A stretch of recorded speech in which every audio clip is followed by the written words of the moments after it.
Hello mayam, indigenous Manipuri foods na mayam bohan mamakta taram na okchari ngasidi pan soibum gi recipe ama mupuduna lakchare adude khoi yengna batong minarase pan thongba da changa daba machal singdo sida leizare adudi hauna batawrase acha thau se okna bachang da lawrase tej pata hapchulase tilau so hapase tilau se machu khar ole chanam thada jarage maru marang se teaspoon ama hapjare singsu hapchulase tang otlase ko hojiki soibum thadarase amtang otlase ko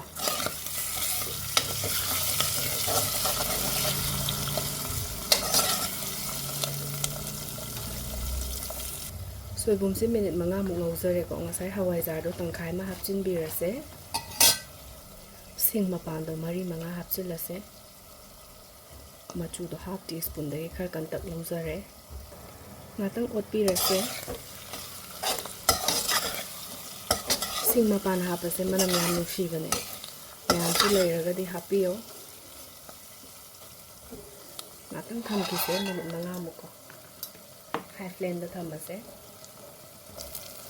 hojiki pan amu hapno batawase ba pan se na mapum hapjare mayam na khaidok ning bataro sum khaidok to kaide amu otpirase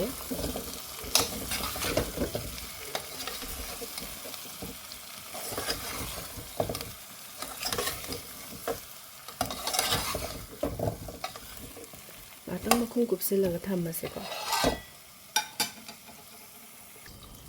makhum hangdongam ta check tause minute manga thambasidane kaigumba otpa darkar taragadi sum otpiyu ko morok teaspoon tangkhai ma hapjarake thumsidi mayam na apamba changdo hapiro otpirase hojiki thum hapkhibagi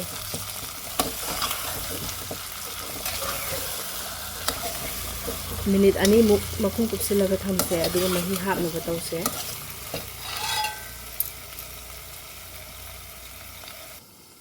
makhum hangdo oga yengase mahi sidi okna bachang da lobiro ko mahi hapagem tang otse mahi sidi happy ngai da phasana happy ho ko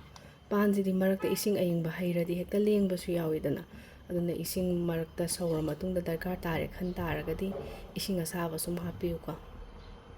makhum khumjilase duga sawrakpa ngai minarase saugal eko ante yengse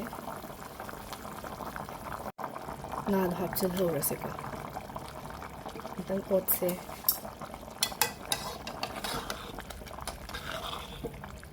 makhum kupaga muthamase mahi se khar kangkanje haidi aduda pando mula ani dana ko dungai minarase saurakpase phana kuire makhum hangdogam check tause samar khar hapcharage dang otlaga yengse ko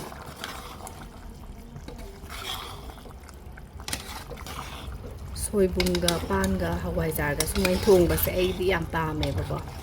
mayam su chaba yawnaramani chaba yawdriba sing su try tawbiyo manam su yam nuksibane sise sauhankise medium flame da tambiyo ko saurakpase phana kuire makhum hangdog amta yengse ko amta otlaga yengase panse munba hore ko phasana mulle ado khar toina otse panse khara mathak thangba singdo kairi tawraga matum yawbudu yam hawbane bako pura loina kaiba nataba adu mai tawna bo khara otpirase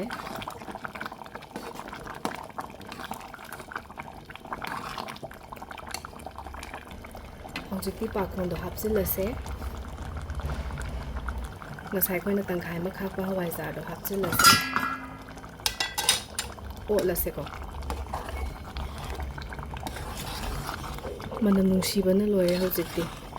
hawbasu yam hawbane mayamna channel asibu like share comment subscribe tawba kawbigano adude khoi plating tawna tawrase ba plating tawdringai da fadigom su chaisil horage